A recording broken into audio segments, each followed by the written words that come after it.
How you doing there? Welcome back to Babylon Talmud. Today we're starting Daf Ayin Aleph. Why not? I think so. What's this? Whatever. I think we're up to Daf Ayin Aleph. Why not? Daf Ayin Aleph Masechta. I hope so. Sanhedrin, friends. I think today's in it. Yeah. Oh, yeah. There's some interesting stuff on today's Daf. Okay. Here we go.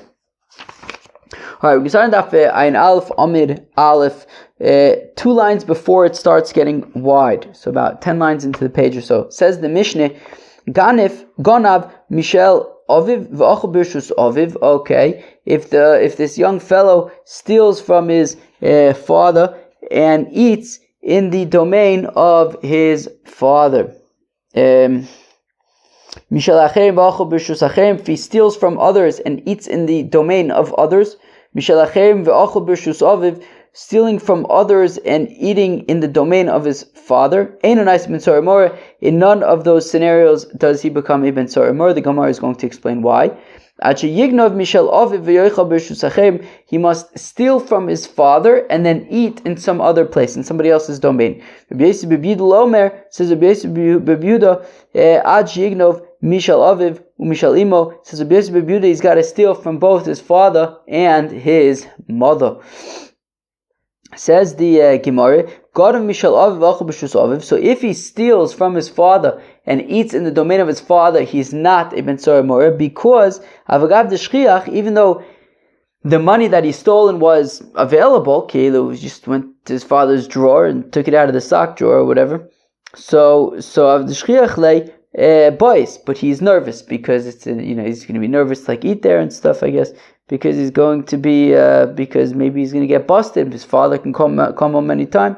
If he steals from others and eats in the domain of others, well then he's not a ben sormor, because afagav de boys, even though he's not going to be nervous. I guess if there isn't this nervous, I guess this stuff is like father finding out. Okay.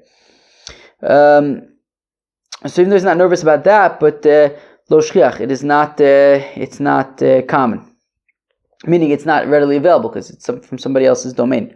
Lo shchiach le. And certainly, if he steals from others and eats it in his father's domain, then he's got both negatives. The lo shchiach, right? The money is not readily available to him because he's got to go to somebody else's house to steal it. Lo shchiach le'uvais, and since he's eating it in his father's house, he's nervous that his father's going to find out. Rather, he needs to steal from his father, where it's available to be stolen, and eat it in somebody else's house, where he won't be nervous that his father's going to find out. So, steal from the father, eat in somebody else's house.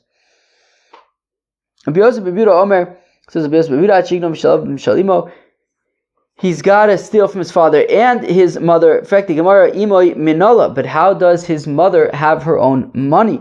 Mashet konsa isha kana baila. Whatever a woman acquires belongs to her husband. So how does she actually have stuff to be stolen from? Omar Reb Yosi Reb Chanina misuda amuchenes le'aviv le'imo. Well, he steals the meat and the wine from a suda, from a meal that has been prepared for his father and mother, because she kilu like earns her mazonis through her ma'aseh, it's considered like the food belongs to her, and he's stealing that. But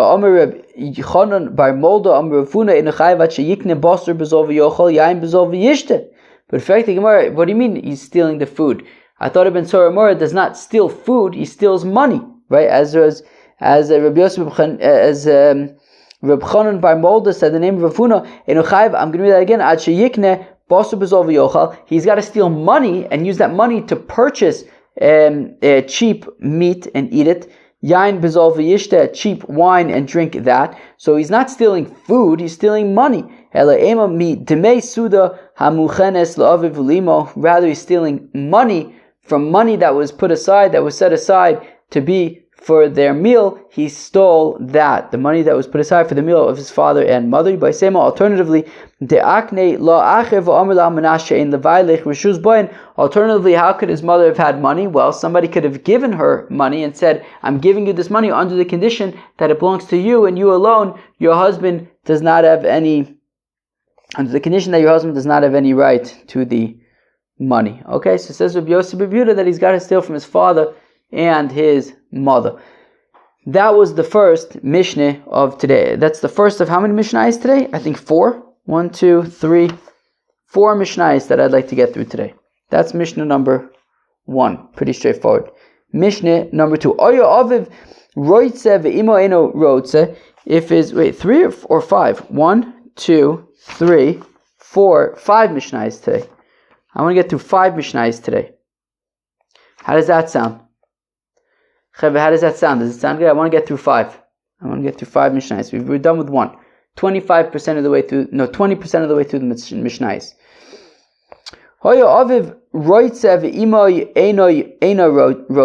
If his father wanted to kill him, but his mother didn't. If his father didn't want to kill him, but his mother killed him. I assume the other one wants to kill him, but there is the mitzvah of ben sora umora. So if one wants to do it, the other one doesn't. Well, he won't be a ben sora umora and be stoned. They have to both want to be mekayim the mitzvah of ben sora umora. Buddha Omer says, Buddha, says Yehuda that if his mother was not fit for his father, then he will not be a ben sora umor. What does it mean that his mother is not fit for his father? For his mother is not fit for his father. Well, if you're going to say, well, they had a problematic relationship, right? That I don't know, chiyuv kares, I don't know, it was an erva or something, or whatever, chayve kresos, chayve mises bezdin. If it was like mamish, a problematic marriage, but sof avu ninu v'me'imin ninu, but still at the end of the day, it does it right. It says what's the v'sof subo aviv v'ima v'osir also, etc. But ben sora umora is shaykh to his father and his mother. It doesn't matter their relationship with each other. If this child has a father, this child has a mother, that should be enough, regardless of their relationship with each other. So Ella be'shave le'aviv ka'amar. You hear this? What it means is that they literally have to be the same. They literally have to be the same. Tananam Yachid, we learn a verse like this. Rabbi Yehuda Omer says, in order for someone to be a ben sora umora, his father and mother have to be identical voice, identical appearance, identical height. They mamish have to be like the same person. My time, how come the Amrikah? Because the Bible says, this boy isn't listening to our voices together. It's the same voice. Both of our voices are equal. Right? And from the fact that they have to have the same exact voice, I guess we therefore just say, okay, and therefore you also have to have the same appearance and the same height. So,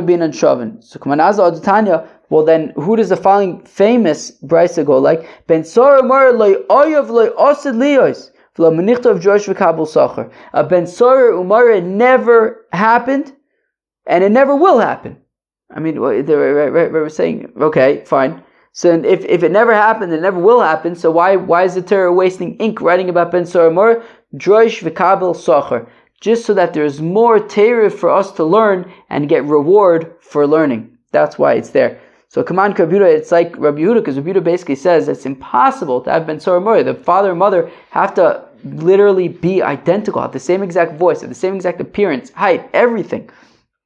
So therefore, it's basically an impossibility. And so why does the Torah write about it? Josh v'kabel socher.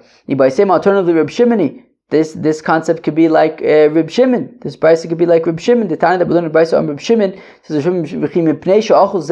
Tartemer boss of Vishosachatzi like Yaino Italki of Imo Motsi and also the Soklo. Well, you think because this little bandit ate some meat and drank some wine, his parents are just going to take him out to stone him? Nah, come on, they're not going to do that. Rather, ben sora umora never happened. It's never going to happen. So then, why was it written Bichlal Josh Vikabel Socher? Just so we can learn it and receive reward for learning it. Rabbi Yonasan says, Rabbi Yonasan, Ani re'isiv yashavti al kivroi, says Rabbi Yonasan, wait, hold your horses. I taka saw that there was a Ben Sora Umar, and I sat on his grave, so there. Apparently there was a Ben Sora Umar. K'manaz laha, the Tanya, like who does the following brisa go? Ir anidachas le'osav le'asida liyos v'lo manichtava drosh v'kabel socher. And Ir anidachas, a city where most of the inhabitants were worshipping the Getchkis, it never happened, and it never will happen. So then why does the Torah write about it? We have to destroy the city and the people, etc. Drosh v'kabel socher, just so we can learn about it and receive reward for learning about it. Kiman, who is this like Rabbi Eliezer? It is like Rabbi Eliezer, the Tanya is learning the Brisa. Rabbi Eliezer says, Rabbi Eliezer called Ir sheyesh ba afilu mezuzah achas. Any city that even has one mezuzah on the door, ein anizis ir hanidachas, will not be an ir hanidachas. My time I'll come. I'm recording because the Pasuk says kol shlala tigbaitz al toich rechava v'sarafta boish. That you got to take everything from the city and you burn it in fire. But even if there's one mezuzah on a doorway, impossible. Because it says, right, do not do this to Hashem your Father, i.e., like I think it was talking about, right, Vasherem, Tisrafun Ba'esh, etc., etc. And then it says, don't do this to Hashem. So therefore, you can't burn mezuzahs and stuff. So therefore, Sister Eliezer, if an Ir Nidachas that even has one mezuzah, so you can't burn it down, you can't be coming to Ir Nidachas.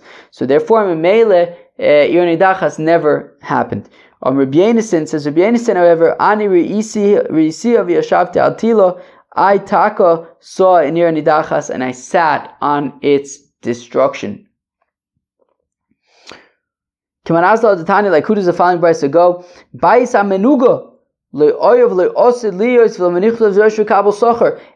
house that contracted sara'as never happened and never will happen.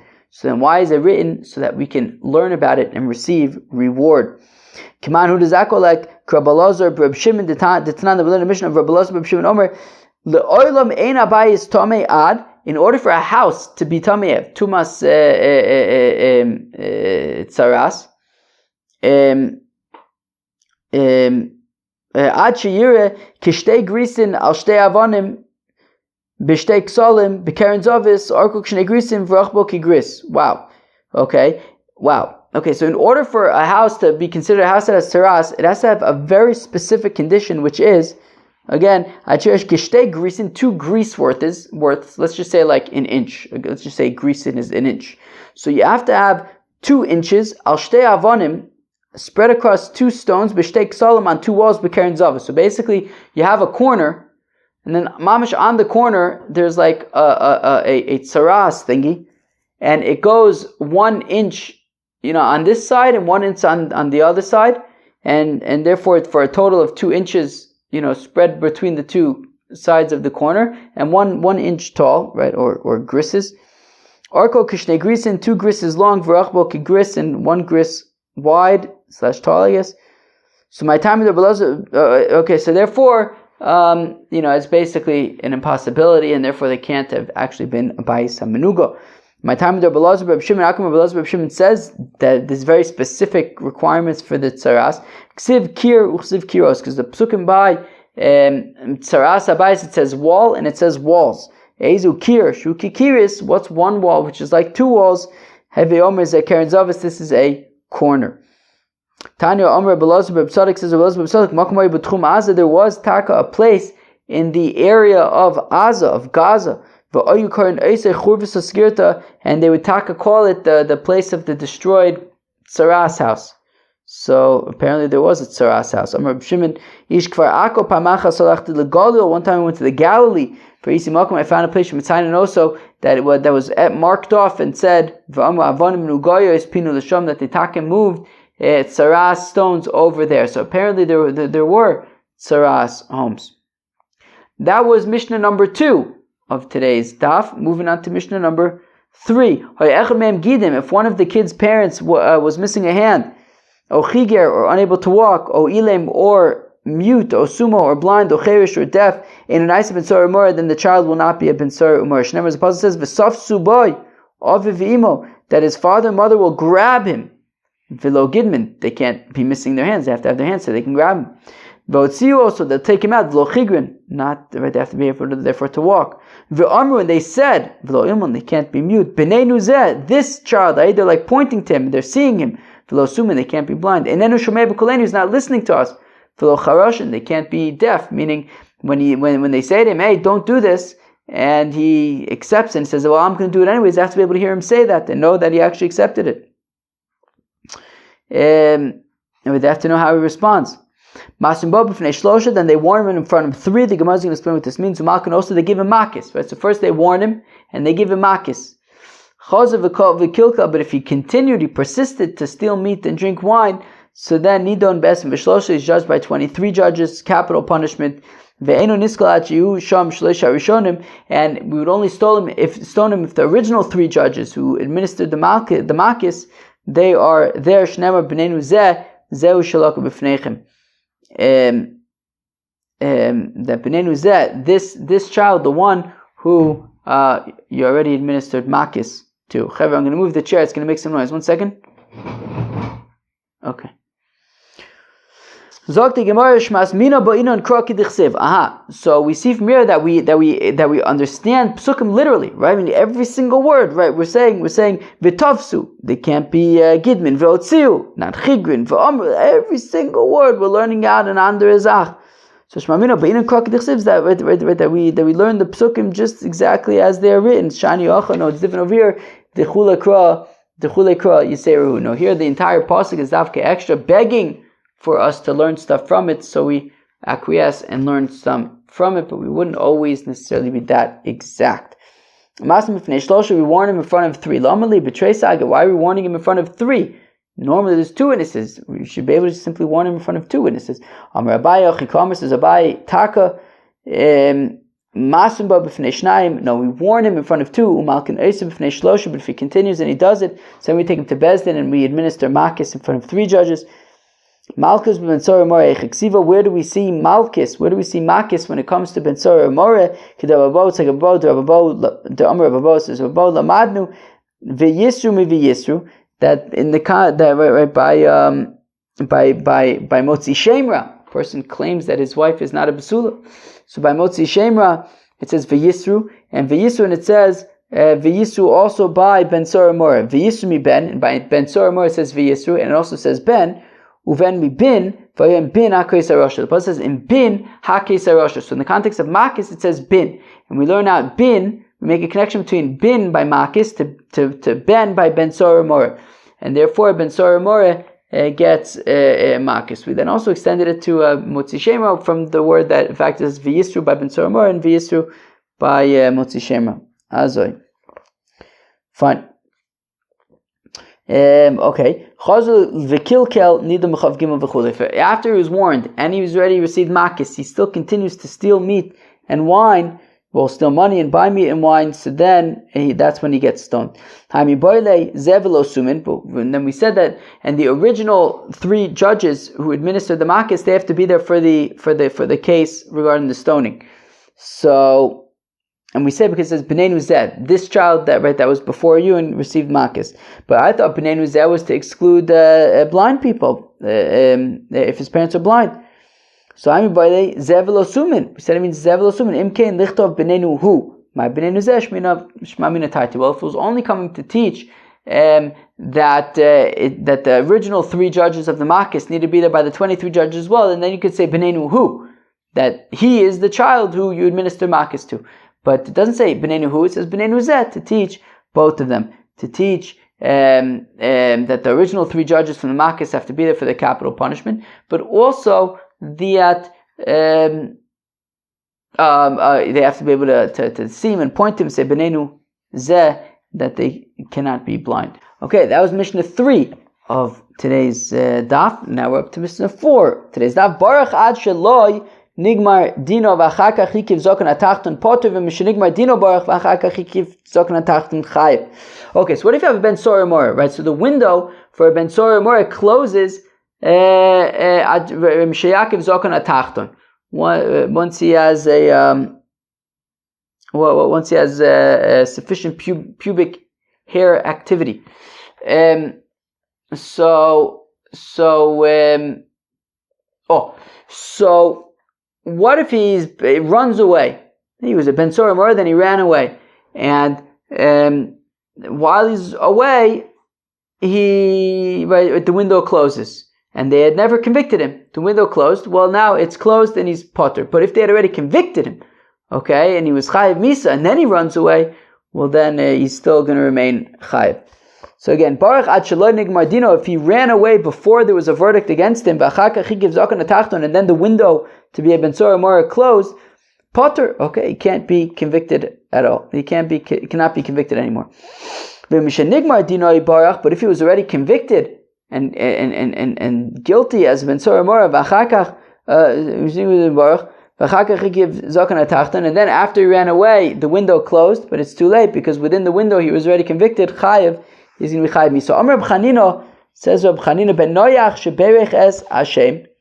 So a ben noyach who blasphemed, and shkoyach Dennis for the feedback on the vocabulary surrounding blaspheming. Where am I? Amar Reb Chanina ben noyach sheberech es Hashem. So you have a ben noyach who blasphemed against the Rebbeinu Shalom. V'achakach nizgayer, and then he converts to be a yid. So now when he was a Ben Noyach, right, Birkas Hashem is one of the Shev Mitzvahs B'nei Noyach. So he's going to be Chayiv Saif for it. And then he converts to Judaism, Potter, Haril V'nishtan Adino, Nishtan Misaso. V'nishtan Es Misaso. Because when he converts to Judaism, two things change. Sort of the characteristics, I guess maybe you could say, of the case. When he's a Ben Noyach, it's one judge, one witness, no Hasra. When he's a Yid, it's 23 judges, 2 witnesses, and Hasra. Right? When he's Ben Noyach, there's no Hasra. Additionally, the actual punishment is different. When he's a Ben Noyach, it's Saif. When he's a Yid, it's, I think it was Skila, right? Yeah, Skila, I think. So it's different. So because he had these two major changes, so therefore he's taka potter now because for having birkas hashem, for having blasphemed.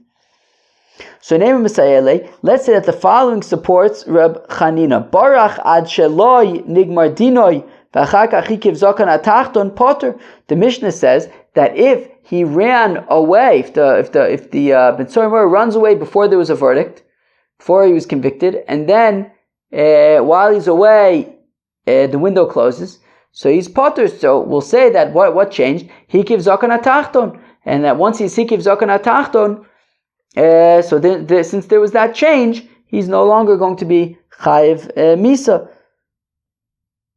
So my time is not because we say, well, since there was a change, and therefore he's now potter. Lo, no, shiny acha the over hashta lav baktalu. To which the Gemara says, no, it's different when it comes to the Ben Sora Mora. The reason why he's a potter is because the window has closed. Right? We're saying he ran away before he was convicted, and then he was never convicted yet. He hasn't yet been convicted, and then the window closes. So if he now does these things, steals meat and money for meat and wine from his father,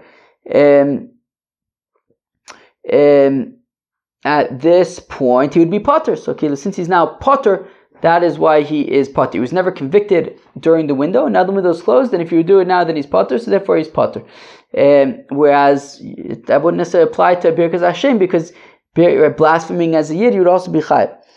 Toshma coming here. Nigmar dinoi barach. Okay, if after the verdict he ran away, v'achakach he gives zakan atachton, and then afterwards he grows pubic hairs. Chayiv, he's chayiv. So let's ask it as a question, that we see that even though his body changed, he is still chayiv. Right? Even though now has pubic hair, is still chayiv. So nigmar dino ka'amart. Yeah, but that's because the reason why he's chayiv is because there's already a verdict. Nigmar dino gavaktila hu, and once there's a verdict, he's a dead man already. So therefore, he's chayiv misa, and that is why he's going to be. Why he's going to remain chayiv is because he was already convicted, and therefore, once he's convicted, he's a dead man, and he remains a dead man. But you can argue that in the case of the Ben Noyach and the blaspheming, it's whole ishtane. Right? He wasn't convicted of anything, and he converted, and things changed. Okay. Tashma, coming here. Ben Noach shehika es chavero. If you have a Ben Noach who kills another Ben Noach, so he's chayiv saif. Uval eshes chavero, or if he sleeps with the wife of another Ben Noach, so also he's chayiv saif. But then v'nizgayer potter, and then he converts to Judaism. And we're saying that he is potter. Also, came be Yisrael v'nizgayer chayiv. However, if the victim was a Yid, so then he would still be chayiv, right? So if a Ben Noach murdered a Yid and then converted to Judaism, or slept with an Eshes Ish, a Jewish Eshes Ish, and then converted to Judaism, he'd still be chayiv. Ve'amai Nema hoil v'ishne ishne. Why would he be chayiv? Why would he be chayiv when it's a Jew? Why don't we say, oh, v'ishne ishne, since he changed. Where am I? Oh, v'ishne ishtene. Well, so answers the Gemara, dino misaso ba'inon, v'dino ishtene misaso ishne. And for the Gemara, well, in order for us to say, oh, v'ishne ishne, it has to have two changes, right? For example, by Birkas Hashem, there were two fundamental changes when he converted to Judaism. Number one was dino. Oh, was it Dayano? V'ishtene dino and misaso, right? That by blaspheming, by the Ben Noach, dino changed, right? Originally it was one judge, one witness, no hasra. Now it's 23 judges, 2 witnesses, and hasra. So the din changed, and the misa also changed. Before it was saif, and now it is skila. However, if you take murder, for example, for Yidden also, the punishment for murder is saif. So therefore, if you have a Ben Noach who murders a Yid, so converted to Judaism is not going to make a difference, because sure, his din changes. It was one judge, one witness, no asra. Now it's 23 judges, 2 witnesses, and asra. However, the misa is the same, right? All ben Noach are chayiv saif, and now he's also chayiv saif for murder. So nothing actually changed. That's why we're saying that he's chayiv when he does it to if the victim is a Yid. Right, so Bishlam, so where we say, so V'adino ishtene misaslo ishtene. And in this case, his din changed, but his misa remained the same. It's saif both ways. Bishlam rotzeach. 1 second, but that only holds up by rotzeach, by murder. Meikar saif ashta saif. When he killed, right, that a Ben Noach is saif, and now that he's Yid, it remains saif. Because murder is saif. Ela eshes ish, but by eshes ish meikar saif ashta chenik. But Eshes Ish was initially Saif as a Ben Noach, and now he's going to be Chayiv Chenek, because Eshes Ish, according to our halacha, is Chenek. So we should say Hol ve'ishtene ishtene, right? His din changed and also his misa changed. So Benari Marasa the Idi ve'idi beskila. So and for the Gemara, well, the Eshes Ish is talking about Naira Marasa, that because Bnei Noach don't have Naira Marasa, so if since he slept with a Jewish Naira Marasa, so there's only one punishment available, that's the Jewish punishment, which is skila, so that actually taka remains the same. But also Cain be Yisrael, Dumadeshes Chaveru Katani, but it says in the Brisa, also Cain be Yisrael, if he does the same thing with a Yid, meaning the same thing that he did with a Ben Noach, he's doing with a Yid. And it can't be a Nair Marasa, because that concept doesn't apply to Bnei Noach. Rather, it must be talking about Eshes Ish. And we're still saying that he's going to be Chayiv. But why? It's a different punishment. Before it was Saif, now it's Chenek. So, Ela Kala B'chamur Meshach Shaycha. To which the Gemara says, yeah, but, well, I'll say this though. Before he was Chayiv Saif, now he's Chayiv Chenek for Eshes Ish. The thing is, Chenek is the most lenient of all the 4 capital punishments. So therefore, when you're Chayiv a more stringent capital punishment, it also automatically includes any more lenient capital punishment. So if you're Chayiv Saif, well, Saif is more Chomer than Chenek, so therefore it's like, Chenek is essentially included under the umbrella of Saif, and therefore, when we say, okay, now you converted, you're Chayiv Chenek, you're not Chayiv anything new, you were already Keilu Chayiv more than Chenek when you were Ben Noach, so therefore to say he's Chayiv Chenek isn't such a chiddush, and therefore that's why he remains Chayiv. Hanichal Rabbanon, well that makes sense according to the Rabbanon, the Amri Saif Chomer, who say that Chenek is the most lenient of the 4 Misas Bezin, and Saif is more Chomer, so I get that. Hello, Reb Shimon Amri Chenek Chomer, Ma'ikil Meimer, but according to Reb Shimon, Chenek is more Chomer, so we're saying before he was Chayiv Saif, now he's Chayiv Chenek, that's more Chomer, that's a change, it should be Potter.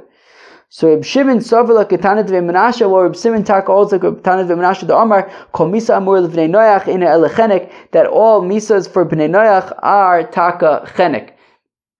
And therefore, initially he was chayiv chenek, and now for Eish Asish, she's also chayiv chenek. It remains the same. So b'shloma Eish Asish meikar chenek v'ashta chenek. Okay, well that makes sense if you say by Eish Asish that initially with the Ben Noach he was chayiv chenek, and with the Yisrael he's also chayiv chenek. So nothing changed there. El Rotzeach, but a Rotzeach meikar chenek. Initially, when he was a Ben Noach, he was chayiv chenek for killing another Ben Noach v'ashta saif. But now he's going to be chayiv saif as a yid.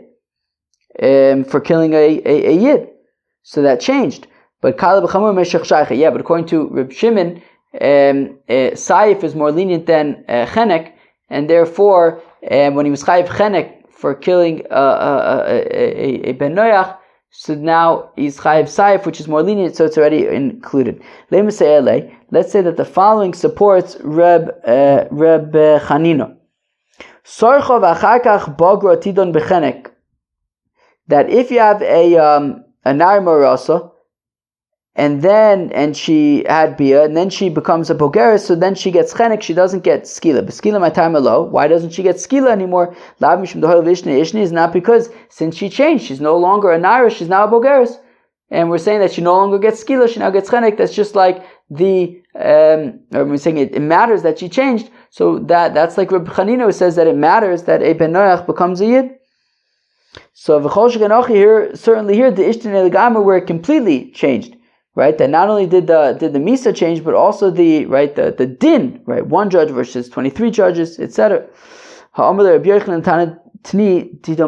yeah, but the thing is, Rabbi Yochanan says that actually no, she still does get skila, so it isn't actually any proof about anything changing because actually she still gets skila. All right. 4 out of 5 Mishnayos done, and now finally the 5th and last Mishnayos of the day. Ben Tzora Mora Nidon Al Shem Sofo, that Ben Tzora Mora is judged because of the projected future, his projected future, what's going to be the end of him ultimately, right? Because as we've said, right, Ben Tzora Mora is a big chiddush. Kilu, theft is not a capital punishment. Here's this kid; he's stealing a little bit of meat, it was still a little bit of money to buy some meat, to buy some wine. We're going to kill him. Theft is not a capital offense, but we're saying why is he killed? Not for what he did now as a minor, or as I guess no, we said like right immediately as he becomes an adult, but not for what he did as he's not for the sin that he did now. That's not a capital offense. However, al shem sofo, he's killed because of that. We are determined that ultimately he's going to be a menace to society, and we'll see more in the Gemara. Yomuzaka v'yamuschai. Better he should die when he's still innocent, rather than he should die after he's been a menace to society and he's guilty. Because the death to the evil people is beneficial to them and beneficial to the world for them to die. But for the righteous, death is bad for them and bad for the world. Wine and sleep for the evil is good for them and good for the world. But wine and sleep for the tzaddikim is bad for them and bad for the world, because they could be doing good things at the time.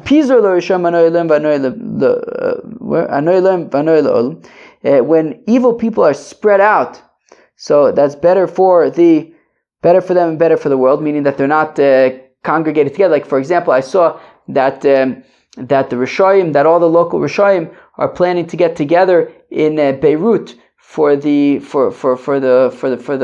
funeral of the big Rosh who was killed over there a few months ago. So they're going to use it as an opportunity to make a big powwow so that they could scheme against the Yidden. So it's bad when the Rishoyim come together. It's bad when they come together, and it's good when they're spread out, when they're scattered. Now for the righteous, however, it's bad when they're scattered, and it's bad for the world when they're scattered. Better that they should be together, and they could be talking and learning and doing good things. Kinus l'rishayim ra'aloin v'ra'olam. An assembly for evil is bad for them and bad for the world. V'atzadikim, and for the righteous, hanoy eloin, is good for them. V'anoy le'olam, and it's good for the world. Sheket l'rishayim ra'aloin v'ra'olam. When evil people, it's quiet for them. They have too much time on their hands, so it's bad for them and bad for the world. V'atzadikim hanoy eloin v'anoy le'olam. But for the righteous, it's good for them and good for the world. Says the Gemara, Tanya Tzuna B'Yosef Yosi Aglili Omer B'Chim Mipnei She'achol Zeh Tartemer B'Osav V'Shasa Chatzi Loig Yaino Italki Omer Teri Yetze Leveis Haskila Levezin Lisokil. Says Rabbi Aglili, look, it doesn't make sense. What, because he ate a little bit of meat and wine, we're going to kill him? But the Torah gets to the ultimate, what's going to end up being with this Ben Sora Mer Shasof Megame Nichse Oviv Mavakish Demudo, that what's going to happen is that in the end, ultimately, he's not going to have any more money to take from his father, and he's still going to need his fix. Ve'eno Motze, and he's not going to be able to find his fix. So what's he going to do? He doesn't have money for it. He needs his fix. Or maybe he has money, but he doesn't have the meat and wine, whatever it is. V'yotze lepashas drochim v'lastem sabrias. He's going to go out to the forks in the road, to the intersections. He's going to go out to the highways, and he's going to be a menace to the people on the roads. And he's going to steal for them, and who knows what he's going to do to them, so that he can get his meat and wine. The Torah says, better you should die innocent than guilty. That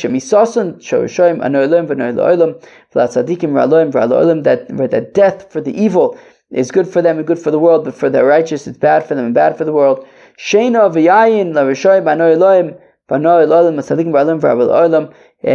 and wine is good for the evil, and good for the sleep and wine for evil is good for them and good for the world, but for the righteous it's bad for them and bad for the world. That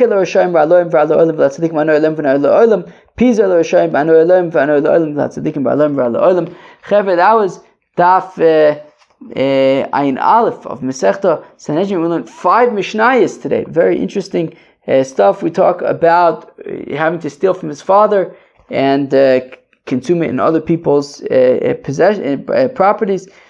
We talked about the famous Gemaras of Ben Sora Mora Lo Hayav Lo Asid Lios V'Lo Manichtav Josh V'Kabel Socher. We said the same thing by Irani Dachas as well as a Bayis HaMenuga. We talked about some things about what if he runs away, and then we saw the Mishnah about how he's killed not because of the sin that he did right now, because that's not a capital punishment in and of itself, offense in and of itself, but that it's because of with the fact that in the future he's going to be a menace to society. Peace out.